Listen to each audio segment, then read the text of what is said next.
Okay, I think we're going to get started. Again, my name is Toshi Andertu. I'm the director of IFTF's Emerging Media Lab, and we're really excited today to discuss using virtual reality to immerse the U.S. Air Force in alternative future scenarios with our guest, Lieutenant Colonel Jake Sotiriadis.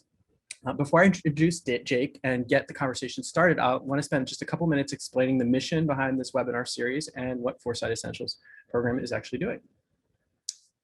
So for those who are joining a Foresight talk for the first time, our mission with this webinar series is to grow the Foresight capabilities of our diverse global community through deep enhanced connections, mutual learning, and better awareness of our community's needs. And it's a series of conversations with expert Foresight practitioners who offer advice, insight, and food for thought for our global Foresight community. Our agenda today is going to be the short welcome, which we're doing now, and then our conversation, and then followed with a large chunk of time where we're going to take audience questions from all of you here today. And of course, this webinar is being recorded and will be set within 1 week of everyone who registered. IFTF's Foresight Essentials is a portfolio of trainings that empower you to implement strategic foresight, navigate large-scale change, and lead toward a vibrant future. You can find out more details by checking out the program website, and I believe Aicha will share that in the chat. If you're here today to hear about alternative futures scenarios, you may be especially interested in the new scenario building training, which is coming up in September. So please check that out as soon as you can, because there's limited space in that.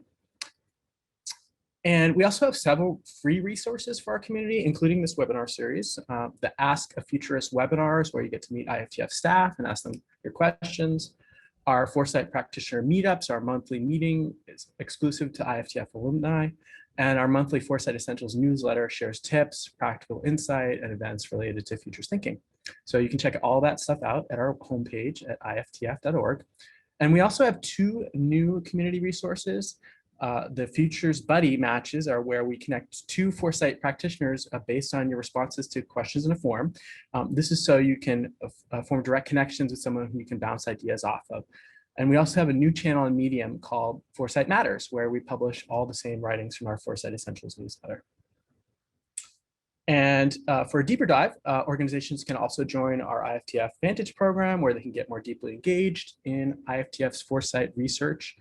Vantage includes access to our Future Factors Signals database, our Vantage Point Foresight portal, and invites to our annual 10-year forecast summit, as well as a dedicated Foresight guide who will be your interface to IFTF.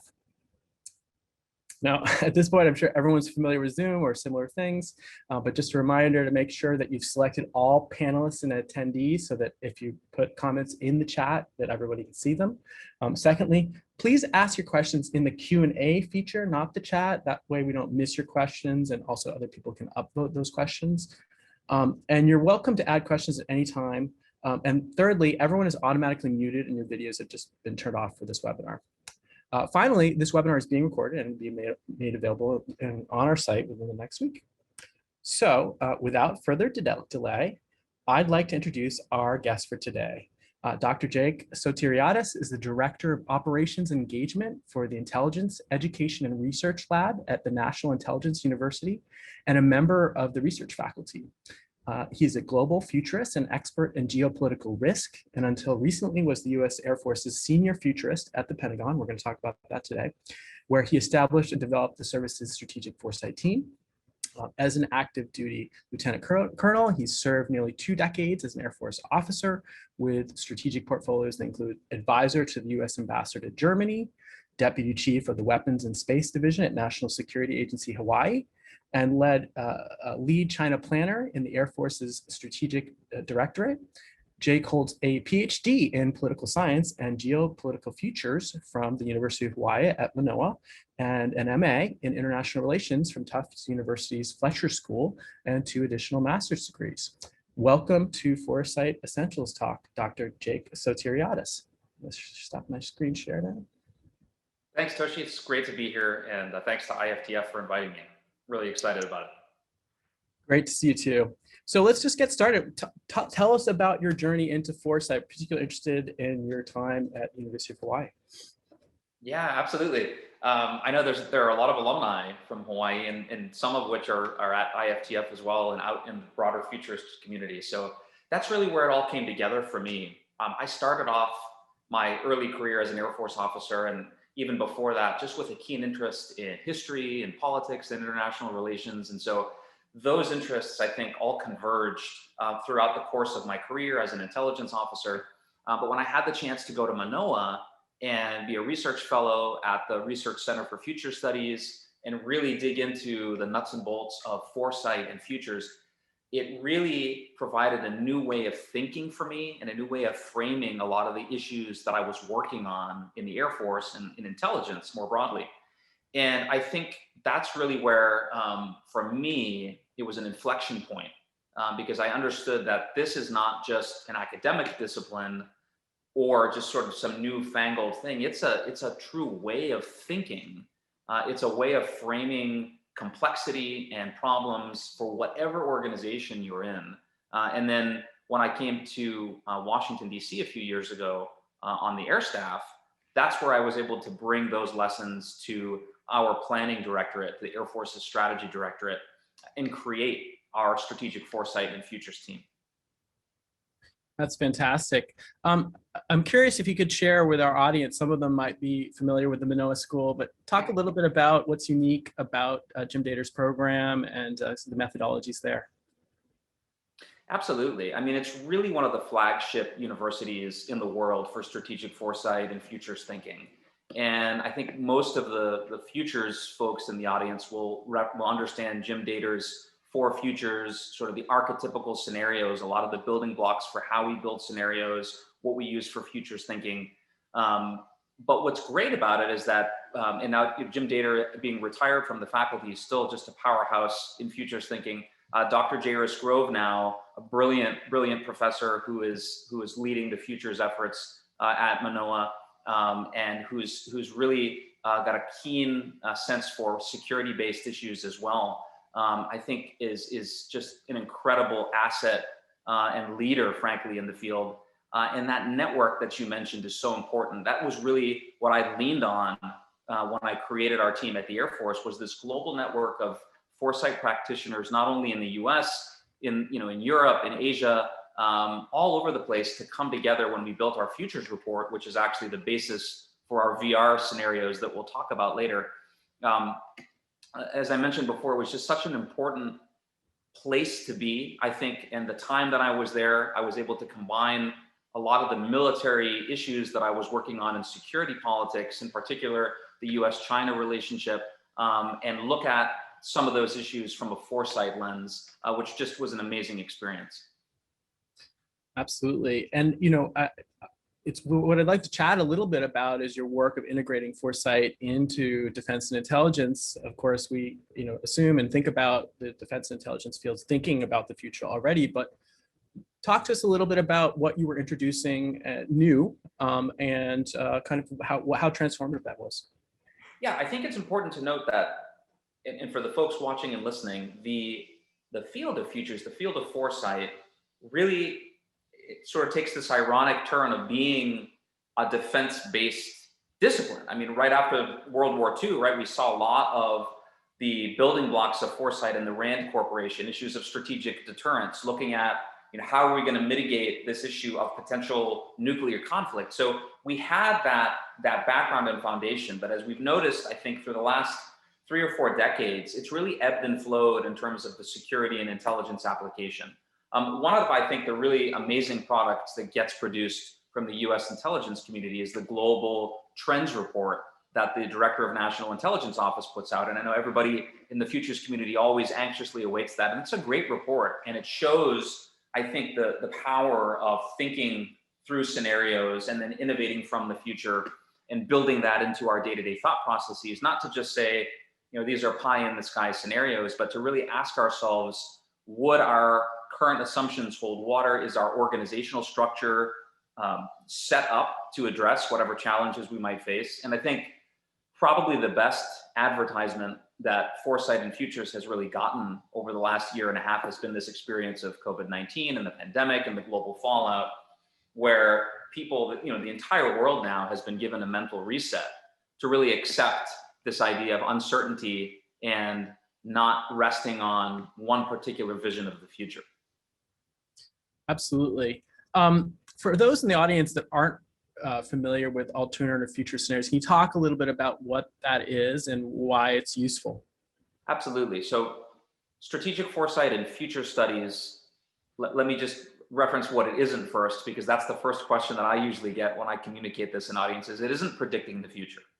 So we're not predicting the future. One of the core assumptions that we have, a tenet of our discipline, is that the future doesn't exist. There are multiple possible futures, and then all of those futures are constantly in flux. And so what we're trying to do really is develop anticipatory thinking to get to better decision making. That's really the value proposition of strategic foresight and futures.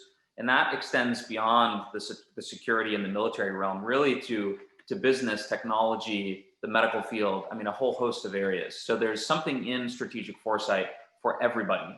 And I think that's really what it makes it such an attractive and frankly indispensable way of thinking as we look at the challenges of the future.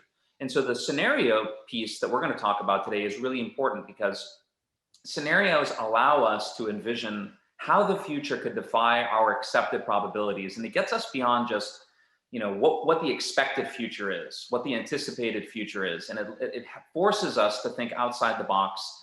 And from the Manoa School perspective, look at what a continued growth scenario might look like, a discipline scenario, a systemic collapse, and a systemic transformation. What would our society look like? What would our world look like? Or really whatever organization we want to put into those scenarios, how would that environment be different than what we're dealing with today? And I think the really difficult work is then asking ourselves, what are our aspirational futures? Which sounds pretty intuitive, but is actually very complicated when you really want to get from point A to point B. And how can you innovate using those scenarios to challenge those core assumptions in the status quo, which particularly in government and in a bureaucratic organization is a big challenge. Yeah, so let's talk about the Global Futures Report. This was a pretty unique document. Tell us what it was and kind of how it came to be. I think we shared the link. It's one of the unique things about it is publicly available. That's right. So the Global Futures Report came about last year, and it was really the result of a question that my office was asked by our leadership. And so I'll just step back to give you a bit of the story of how we created the team and then how we created the report, because it all fits together. And in 2019, when I came to Washington from Manoa, I came into the strategy directorate and I saw an organization that was trying to look at what could we do to build the Air Force's future force design beyond 2030. And when I saw that, I asked myself, with my futurist cap on, you know, how are we going to look at something that we can't even project yet? How are we going to understand the technologies that don't exist yet, that aren't programmed, that aren't programs of record in government speak? We don't have a disciplined approach to do that. So I went to my leadership and I suggested that we create a team that is rooted in foresight and brings this foresight type methodology that can help every one of our directorates and ultimately the entire Air Force innovate from the future. And I got some interesting feedback initially. I think there was a lot of education that was required to communicate the value proposition. And that goes, I think, you know, that cuts across all disciplines. But they gave me a chance to do it. And I think I'll go back to this power of the network, because it wasn't just me bringing this to the table. It was the reality that I was able to lean on a global network of colleagues and practitioners and experts to really, you know, be a force multiplier for me and the team. And so in March 2020, when the whole world had been shocked by the pandemic, and obviously the Pentagon was no exception to that, people were scrambling to understand, what does this mean for us? There were so many implications, and we got asked a question: can you give us some of the second, third order implications of the pandemic for the Department of Defense and specifically for the Air Force? But in good government fashion, they wanted it initially. The way that it was asked was, can you give it to us in a sentence or two? And I said, well, no, we can't, frankly. It needs to be much more comprehensive. And so I said, let me run with this and we'll get back to you. And so this is where I brought my network together. And we, as the Air Force Futures team, created, in partnership with our network of futurists, this report that looks at 4 global scenarios that take us out to 2035, with the central source of disruption being the pandemic. But then we break the report down into what we call horizon scanning, which means exactly what it says, which is looking over the horizon and understanding some of the trends and some of the weak signals that we see in today's present environment. And we looked at areas that were of grave concern to the defense establishment. So things like competition in space, competition in national security supply chains, geopolitics, things like the future and implications of China's Belt and Road Initiative. We saw new geopolitical fault lines in the Middle East. At the time, transatlantic relations before the 2020 election, implications, and again, that carry out to 2035, disinformation and malign influence campaigns, a whole host of areas that are very, very, every one of those sections could have been a report by itself. But we put those all together and then put together 4 global scenarios that let our audience understand and imagine how we could see things transpiring and what kinds of second and third order implications there would be. And frankly, who are the winners and losers, I think, is the most important piece of each one of those scenarios. And what did we need to do as a department to maybe adjust or maybe maintain the status quo or maybe have a completely different approach that we hadn't thought of. So folks can download this report in the link in the chat here. You can take a look, but another thing that was quite unique about this project was that it didn't end with just a PDF, right? You actually decided to convert this into a immersive forecast, essentially, with scenarios. Talk to us a little bit about, actually, you know what? I'm going to play the video so people can see what that looks like. Let me pull up the screen here. This is just a little screen capture from the VR experience. And we can take a look. Tell us a little bit about what we're seeing here. Absolutely. So the first thing I'll say is that I fought very hard, and we can talk more about this, to make this report unclassified and releasable to the public, because I wanted this report to inform not only what we were doing, but be something that we use in partnership with our global network. And the fact that it's been downloaded now thousands and thousands of times, I think, is a great indicator of that. So we partnered with a brilliant futurist, Kathy Hackl, who is just a rock star in every way, and is just a real global leader in all things metaverse, virtual reality, augmented reality, as well as the team at Avatar Dimension, which is one of the leading studios that does volumetric capture here on the East Coast. And so what we did is we took the Global Futures Report, and instead of just a report that you read, we made this an immersive product. And as you're seeing here, you've got the Jake hologram. So you've got my hologram that comes out and welcomes you into this immersive experience. And of course, here it is. So I'm kind of giving you the overview of what you're going to see and what you're going to experience.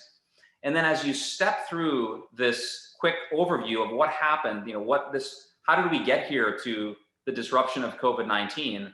We let the individual user actually go through 4 global scenarios. So you're transported from this scene now into this military command center in the year 2035, where now the user gets to pick a future to visit, and it's based off of our scenarios. So you can pick this continued growth scenario. I think this is our discipline scenario.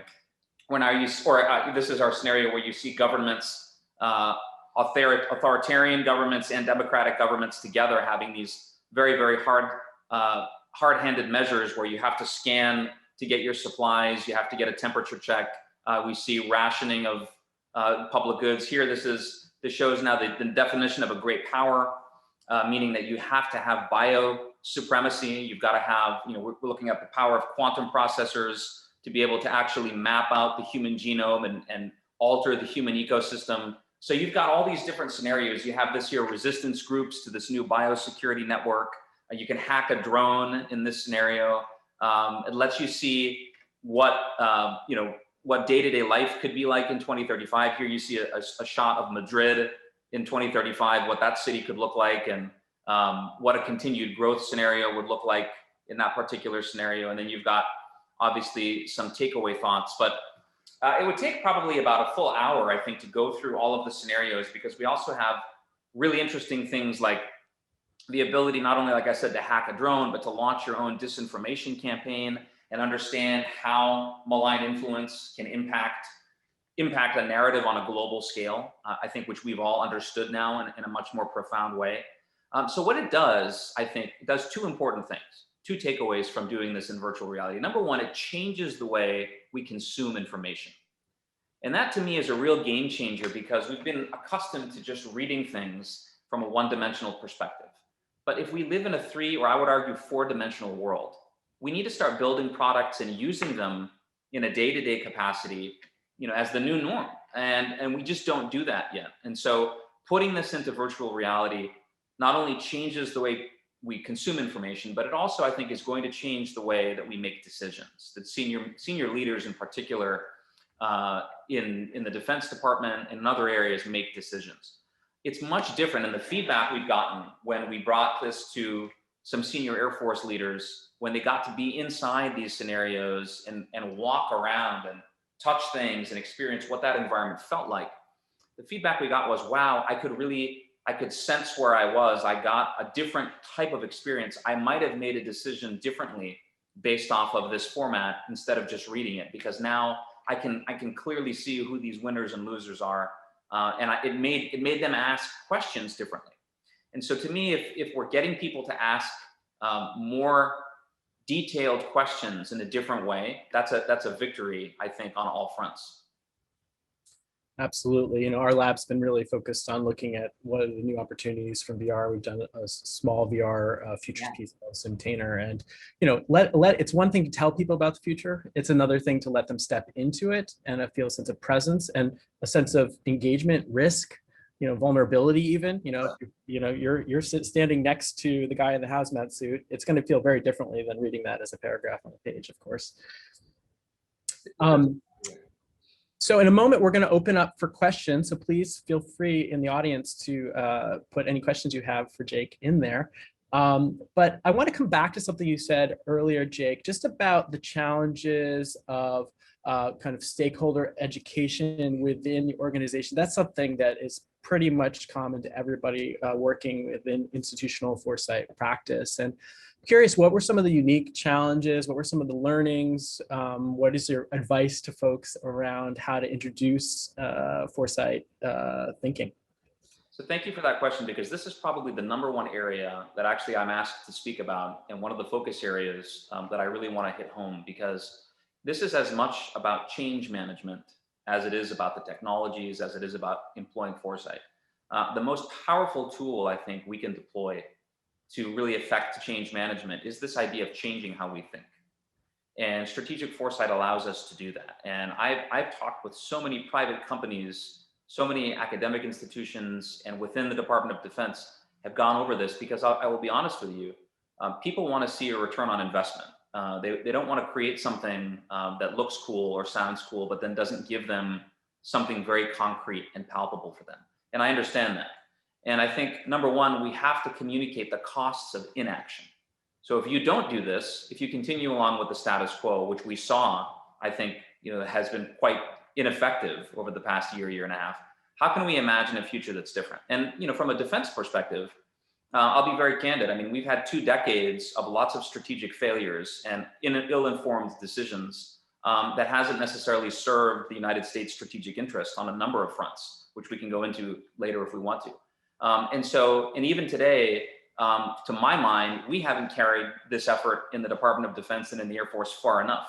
I think it's a huge victory that we have our team stood up, but I think we still need to proliferate this way of thinking. We want to democratize futures thinking to create an operating system, what I call a cognitive operating system, which allows us to basically, instead of going to the instant smartphone application, really have this as part of a 24/7 way of thinking, where it becomes so normal we don't even know, we don't even realize we're doing it.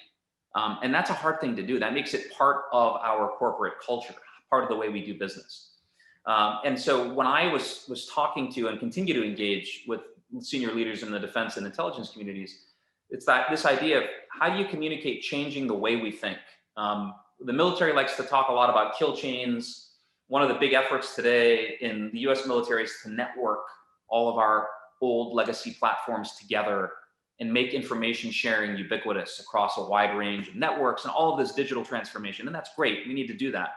But a kill chain or a network is only going to be as strong as its weakest link. And right now, I would argue that we have an antiquated way of thinking. that is very pervasive.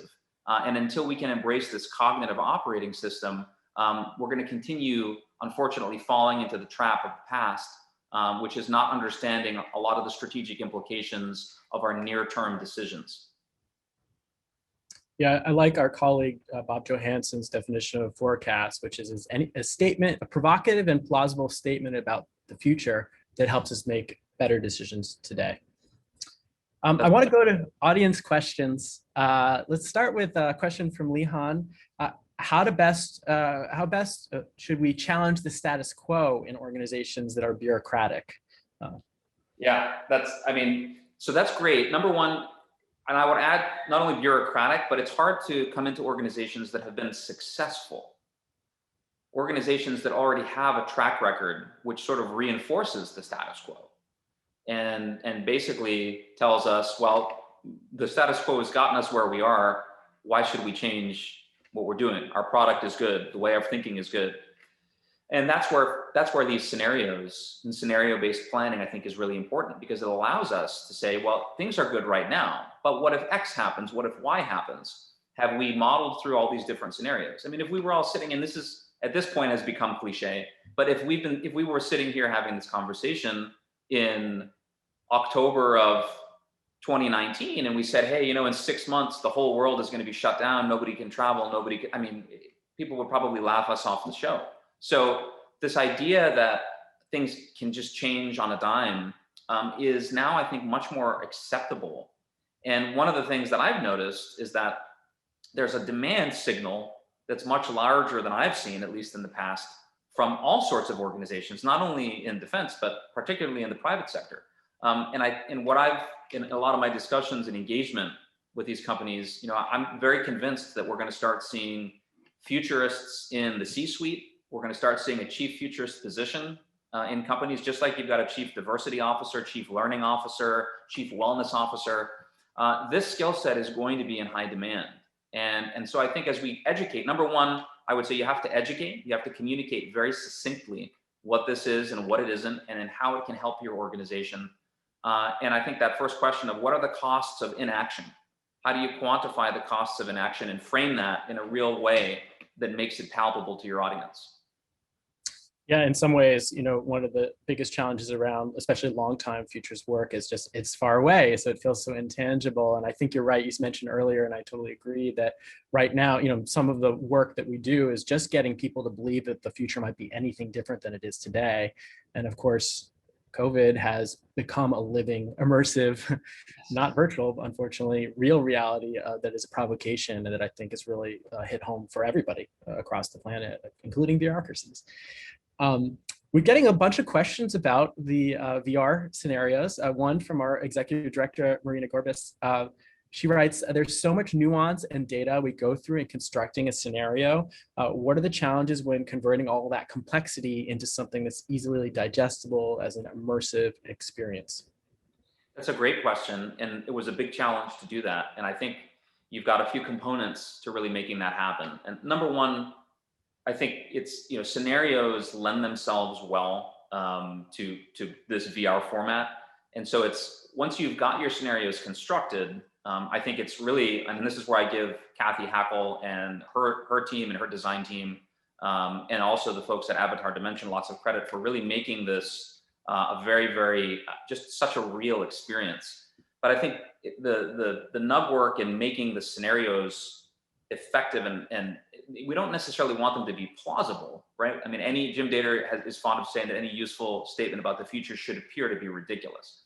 So the question is, how do you blend the right mix of qualitative and quantitative data to be able to build these scenarios without getting bogged down in just the numbers game, right? Or sort of overemphasizing any one particular area. I think that's a difficult thing to do. And one of the ways that I think we were effective in doing that was really instituting a cutoff, not only with a particular time horizon, but we were very disciplined in our focus areas.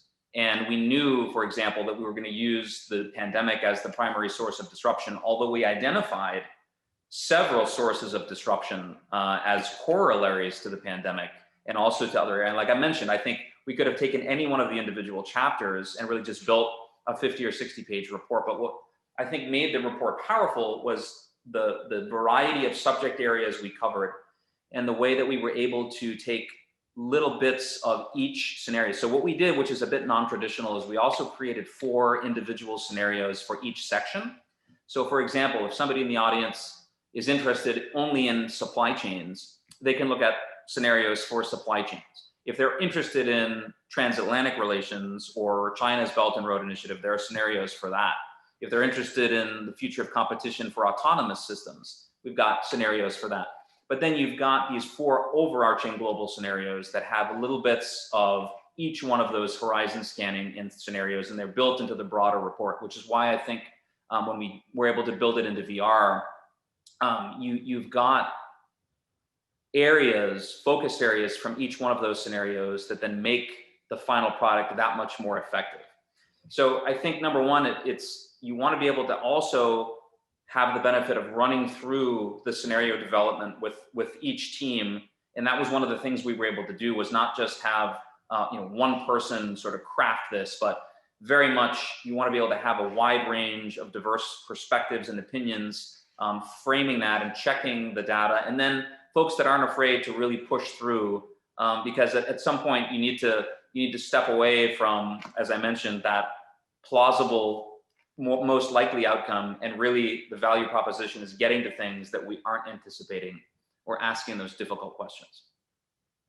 Yeah, a good forecast needs to be plausible enough that it's something that people are willing to consider, but it needs to be provocative enough that it's going to force them to consider it in a way they've never done it before. A couple more questions I'm going to combine about the VR experience. But so this was obviously a first, maybe for the Defense Department to do this kind of public-facing VR forecast. Would you do it again? And if so, what are the learnings? Do you see this as being something that organizations are going to do more commonly? I think very much so. I think that we can't afford not to do this in the future. I mean, one of the things that we're going to see is a defense metaverse, where we've got not only stakeholders in the national security establishment, but I think just very much a part of our day-to-day operations, the way that we do things now, which is very much paper or computers. We're going to start seeing much more virtual reality, augmented reality type products and tools. They're going to make our work much more effective. And one of the things I'm really excited about now, at being on the research faculty at National Intelligence University, which is our nation's flagship university for the intelligence community, for intelligence research training. It's just an amazing institution with a phenomenal faculty, is taking these kinds of products and lessons and then moving forward to put these products further into the intelligence community from a national perspective. And then also to the individual military services as well, and really building up that defense metaverse. I mean, we've got countries today that we're seeing using things like virtual reality to develop targeting solutions. You can read that on things like Business Insider. This isn't anything that's classified. This is very widely available information that's out there. And so as we look at, just even the market cap for something like augmented reality, I think the number is something crazy like 60 billion by 2027.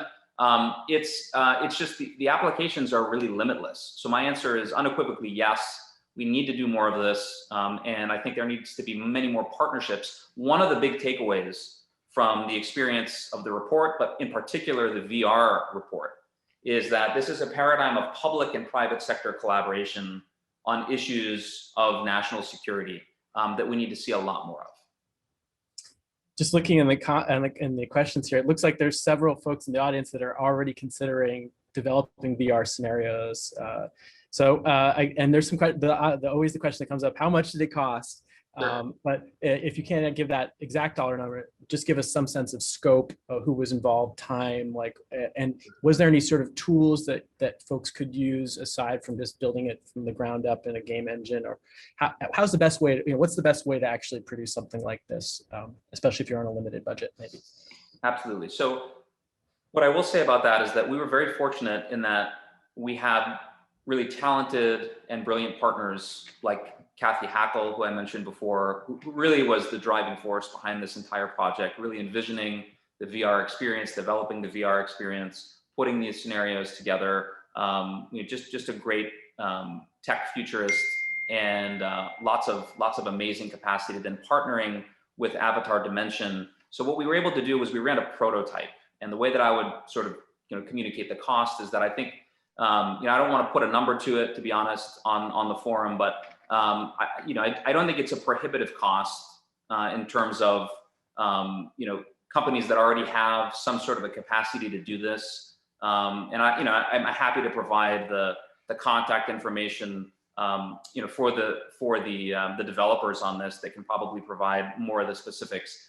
But this was very much a collaborative experiment that we ran, and this is why I think that first ever model is really important to underscore here, is that we had willing partners that were very, very keen to assist, and because they were motivated to help the great work that our team was doing to answer some of these really difficult challenges from a national security perspective, and we're very grateful to them for doing that.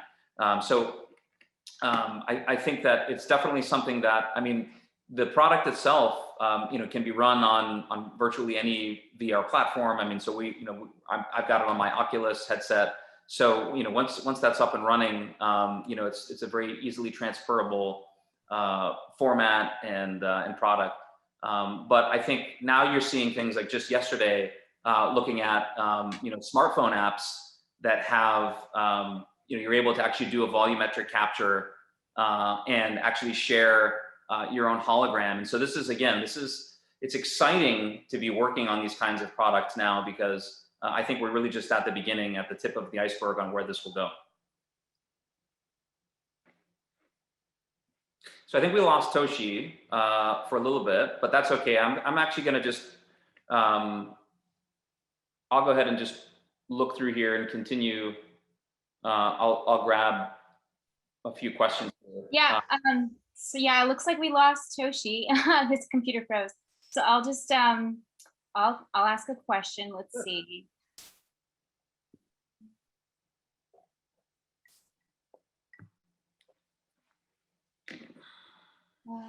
So where do you? Okay, here's a great question. Where do you both imagine we might be in 2030 in regards to using immersive and stimulative futures experiences? So what do you see as the future of VR and emergent and using these futures experiences in the future? Well, as I mentioned before, I think that we are going to see many more products such as these. And I think right now, from a day-to-day perspective, and I'll just speak from my personal purview here within the defense and the intel establishment. We're not necessarily using VR on a day-to-day basis, but we're exploring, for example, VR solutions for pilot training in the Air Force. And so you're going to start seeing a lot more of that. I think these kinds of products are going to be much, much more the norm, vice the exception. And when we talk about things like augmented reality, where we'll have, I think, increased toolkits and capacity we could talk for an hour about all of the different areas that this could impact. Things like, maintenance solutions for various platforms, and this cuts across all of the military services. Medical application of augmented reality is just incredible. If we look at some of what's happening now, where you've got scenarios where you could have a particular medical expert, with surgical expertise that can be looking, could be maybe on another continent, and providing advice to someone who's actually performing an operation on a patient, and can actually see in real time what's happening and be giving advice and have all of the patient's data readily available, medical history. I think that, I'll just say again, I am so excited about all of this, because we're really just at the beginning of much of this. And I think as we start seeing program of records established, and much more of these kinds of products taking the place, frankly, of the old way of doing business, it's just really going to be a game changer. Great. So if you'd like, I can ask you a question, or you can choose one from the Q&A. How would you like to do it? Great, no, go ahead. You're doing Okay. a great job. Okay. So next question.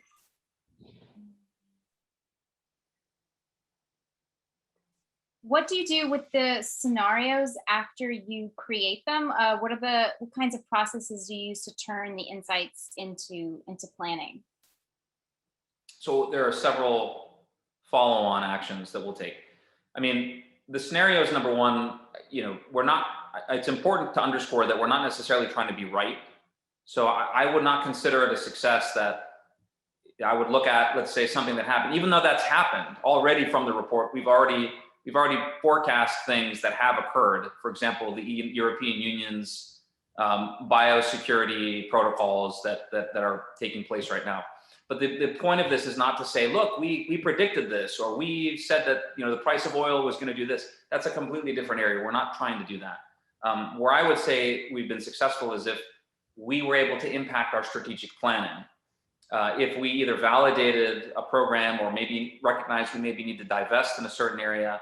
A lot of what's been taken out of our report has gone into wargaming efforts to sort of, I think, revitalize a lot of really antiquated ways of even looking at wargaming, of just people frankly making things up, making up scenarios that didn't necessarily reflect reality or any sort of theory of stability and change when you built it.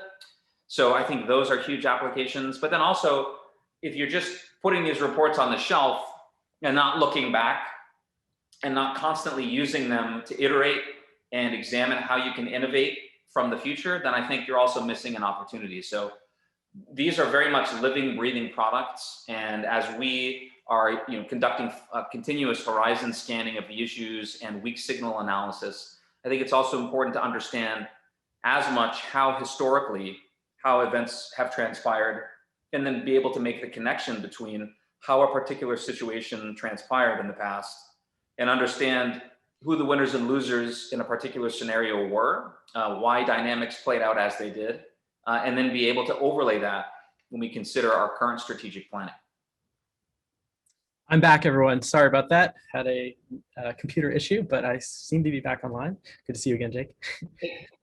I'm just looking over the questions. One of the big questions at IFTF, we talk about this foresight, insight, action cycle, where you do foresight to understand, what could happen. You gain insights, not just about the world, but about yourself and your organization, about how you currently act and how you could be performing differently. And then there's that portion of the cycle that's translating that into action. And I would assume that the Defense Department is pretty good at turning things into action, but I'm curious, talk to us a little bit about how what were some of the insights that you can talk about from this that you see kind of either becoming action or you could imagine turning into action? Because that's always one of the biggest challenges, is how do you bring it home and actually make it something that you're going to take action on? Yeah, one of the big things, frankly, Toshi, that I think we were really hammering out of this report was this idea that how we define national security itself is probably not reflective of the reality that we're living. For example? I'll give you an example. I mean, we tend to define national security as purely material things, equipment, airplanes, satellites, missiles, tanks, et cetera, warships.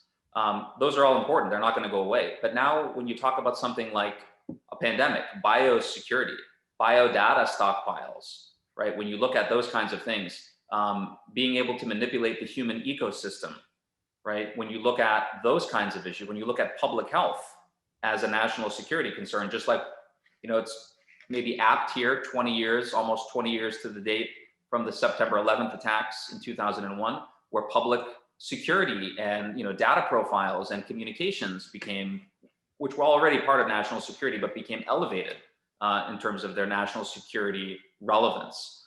Questions about data collection and personal liberties versus public safety and protecting populations. All of those issues, right? Those I think they're not going away. And now when we talk about things like deep fakes and misinformation and increased cyber attacks. I mean, it's just, it really is amazing to me when you just look over the last few months, the high profile cyber attacks that have occurred that have really disrupted. I mean, we even saw gas prices impacted, right? And supply chains impacted from Colonial Pipeline and other kinds of things. So, you know, this idea of national security now really reaching out and I think encompassing many non-traditional, if we want to use that term, issues, and that the fact that those changes are very real and they're here today.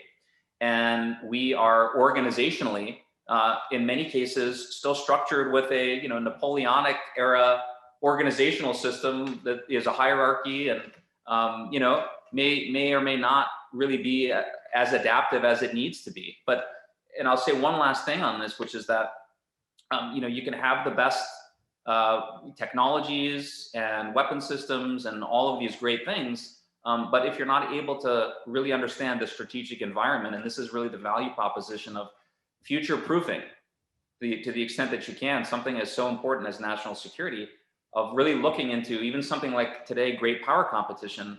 You know, this is going to be a competition of ideas and looking at ideational issues and really getting into what that means and how we're going to continue to promote our narratives vis-a-vis other competing narratives. I mean, these are things that I just think need to be much more emphasized when we talk about national security.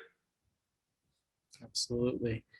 We got a question asking both of us what's our forecast for VR, AR, XR in the future in general. I'll just say briefly, I mean, one of the things that my colleague Dylan Hendricks and I talk a lot about is this concept of simulation literacies, and that you know, every generation has a new technology that not only defines it, but becomes kind of a broad metaphor for our everything from our cosmology to how we interact at work and how we interface politically.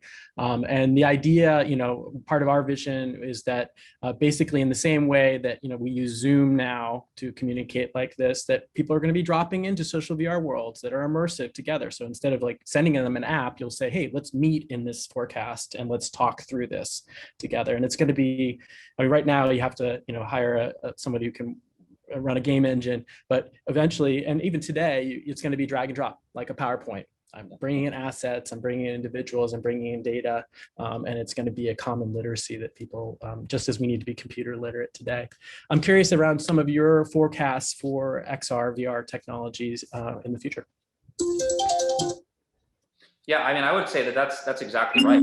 We're going to have unlimited capacity for these kinds of, you know, like you mentioned today, not only meeting, but imagine training applications, or imagine understanding the complexities of a particular geographic space or environment or culture, being able to, you know, virtually appear there and have that immersive experience. When we talk about things like, you know, mapping things out, you know, targeting particular areas. I mean, I think it's so exciting to me anyway, because I think that from an educational perspective, we're going to have, you know, just the collaboration across borders is going to be, and across disciplines, I think is going to be phenomenal. We'll be able to do more with, you know, with sort of this interdisciplinary approach as well. But I think from a very pragmatic perspective, it's going to change fundamentally how we process information. It's going to change the way that we think, because we're going to have this benefit of living through it and experiencing it in a way that really changes the way we make decisions. And to me, I think we also want to be able to prepare for that because that has implications on so many other areas. Absolutely. I think one of the things, particularly around VR and augmented reality as well, is that kind of obscures the future of what that could be, is that, you know, we like to talk about both VR and AR as basically being some form of data visualization and some form of tracking, whether that be yourself or the world, so that you can overlay that data in a meaningful way. The problem is most of the data in VR and AR experiences is meaningless. It's a game or a fantasy. And I think as we integrate more real world data that's meaningful to us in these worlds, and we're in there together again, I think it's going to really transform it into a space that real decisions can be made, real relationships can be developed, real projects can happen. Let's see, I think we might have time for one or two more questions. Oh, someone asked, what's your thoughts on the future of Space Force? Any thoughts? Care to comment? Sure. Yeah, absolutely. I mean, Space Force is here. It's a reality. It's the newest service, and I mean, this is it's a very exciting time. I think to see how I mean, it's very much in its nascent stages, but just how much great work has been done to bring that service online, to develop its own organizational culture, right, which is going to be different than the Air Force culture that it came from, and that's something that's going to be ongoing. But also, as we look at everything that's happened in the news, all of the exciting news that we've seen recently with private space tourism that's now a reality, and it's going to be more so that. So I think the recognition, what Space Force really tells me, and the fact that we are moving out expeditiously on developing that capability, really is just it highlights the indispensability of space, not only as a critical area of national security, but as this domain that we cannot survive without.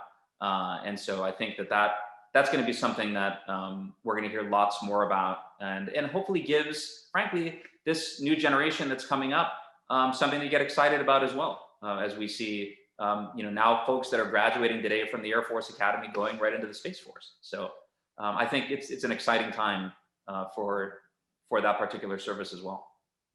Yeah, hopefully young people can get more excited. I read recently that influencer overtook astronaut as one of the what I want to be when I grow up answers. Well, one of the interesting things about virtual reality forecasts is that it makes it very personal, right? And that's something that we really try to do at IFTF. I think I would love to end by asking you, what are some of your personal hopes and fears and concerns about the future, just as an individual? Well, I mean, I think number one, the takeaway that and the excitement that I have about this is that we're never going to be able to mitigate uncertainty, and we've all kind of seen that and understood that. And so, the more and more we get into strategic foresight and become much more comfortable with this kind of thinking, I think we're going to become, by extension, much more comfortable with uncertainty itself. And I think that's really important in whatever field you're in. This is so beyond the security aspect of things, and just applies to every facet of our society. And so what I'm optimistic about, frankly, is I think a lot of what we've seen, which is the amazing efforts of so many people across all disciplines to combat what we saw during the pandemic, and to develop all of these amazing solutions. And the fact that we were able to adjust our supply chains, right? And we saw, frankly, a lot of people who are doing what we would consider sort of day-to-day things, like people that are working in areas, in the food industry, delivering things, right? I mean, all of those, I think, and that recognition from our society that of what we have sometimes that we just take for granted, I think is really, really important. I think what concerns me really the most of anything is, I think, through a lot of our technological developments and things like social media and things like disinformation and malign influence, which has just been exacerbated, which then makes our society more divided, and gives, I think, a lot of echo chambers to voices that are very, very concerning, and frankly to adversaries that are that seek to disrupt our international system. And I think is very, very concerning to me that that problem is not getting better, it's getting worse. And what you just highlighted, that idea that we have a generation that may want to become influencers more than astronauts, I think also I think we need to also understand values of service to our society, and and giving back and helping those that are less fortunate than we are. Absolutely. Well, Jake, thank you so much for joining us today. It's been excellent talking with you. I'm really excited to learn more about your VR scenarios, and I hope everybody takes a look at the Global Futures Report. It's really well done and very fascinating. Yeah, Jake, I hope to see you again very soon. Absolutely. Thanks, Toshi. Thank you. I'm going to share a couple more last thoughts here. Let's screen share. So that was excellent. And this is a series. So I want to invite everybody to join us for our next Foresight Talks webinar coming up August 12th at 9 a.m. Pacific time. We're going to be talking to Calvin Williams, or actually my good friend Hodari Davis is going to be talking to Calvin Williams. He's founder of Wakanda Dream Lab. And they're going to be talking about the importance of dreaming and how to design world-building processes to manifest the impossible into the inevitable, and talking about learning about the purpose and practices behind the Black freedom dreaming, and how can we integrate injustice into our thinking about futures process. Calvin is an amazing artist, designer, strategist, and he's actually working with us on a really interesting project where we're looking at how virtual reality can be used with a probation department here in the Bay Area to support people who are reentering from prison to think about their own personal futures and really reimagine not only their future, but their identity. So Calvin has had a lot of experience doing that kind of dreaming and community activism. So I really encourage you all to tune in for that on August 12th. And let's see, thanks for joining. That's it. So if you want to learn more and see the recordings from this, you can go to our website for Foresight Talks. And if you want to sign up for any of our Foresight Essentials classes, you can reach out with the email here. And this recording will be available in just 1 week. So thank you, everyone. And thanks again to Jake for joining us. Thanks for everyone from joining us around the world. All your excellent questions. I'm sorry we couldn't get to all of them. Thank you. Thank you, everyone. Take care.